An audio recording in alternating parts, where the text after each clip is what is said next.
the hunger money could never fill.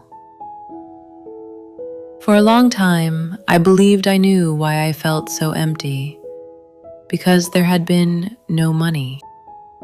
For decades, I preserved my childhood like a pinned specimen in a glass case, labeled pitiable victim of poverty. If we hadn't been poor, my parents wouldn't have fought. I would have been happy. I would have been loved. This was the story I told myself, the only explanation I had for my relentless drive, my hunger for success. I remember the damp smell of mold in cold rooms, the chill that came through thin walls and settled at my toes, the pitying looks from relatives who had more. So I followed the world's instructions. I worked with the frantic energy of someone fleeing disaster. I watched the numbers in my bank account grow and waited for the hollow space inside me to finally fill.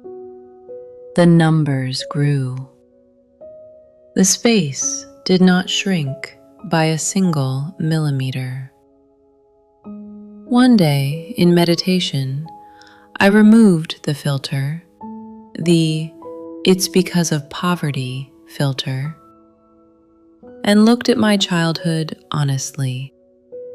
Everyone in that neighborhood was poor. We all lived in equally cramped houses. We all wore equally worn-out clothes. But the emotional temperature inside those houses was entirely different. From over the neighbor's wall came sounds our house never produced. The rough, unguarded laughter of a family eating together. Bowls clinking. People simply at ease in each other's presence.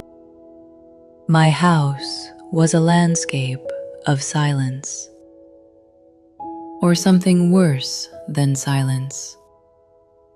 What I remember most vividly from childhood is not the absence of money. It is the air inside that house. Every day on the walk home from school, the same question waited for me at the front gate. What will the air be like inside today? I didn't want much, only for my father to be in a decent mood, for the house to simply be at peace. Years later, living in a luxury apartment in Manhattan, I met a boy in the hallway. Expensive sneakers, a quiet world of abundance surrounding him. By every external measure, the opposite of my childhood. But the moment our eyes met, I recognized something immediately. A familiar rigidity, a faint wariness. The eyes of someone scanning the air around them. Eyes I had learned to use myself as a child. One afternoon, he sat at my kitchen table and looked at me with a longing so raw I could barely meet it. "I wish you were my mom," he said quietly. "Your daughter is really lucky." In that moment, the story that had held my life together collapsed. The coldness drifting through his apartment was the same coldness that had filled my childhood home. It was simply wearing more expensive clothes.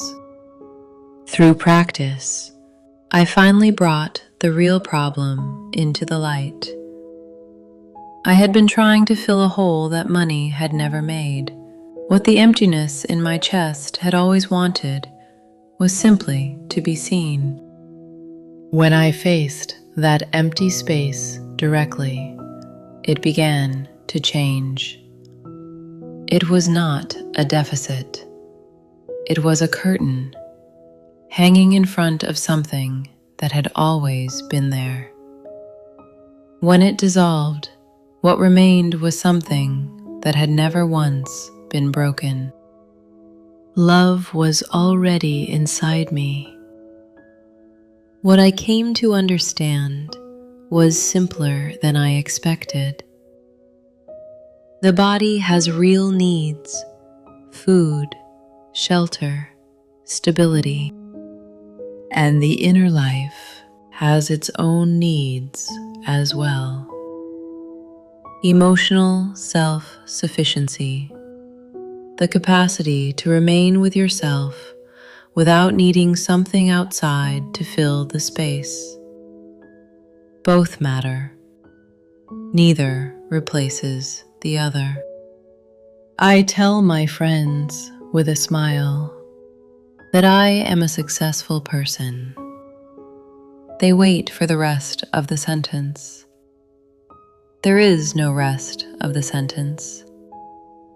Economic independence, emotional independence, both. That is the whole definition.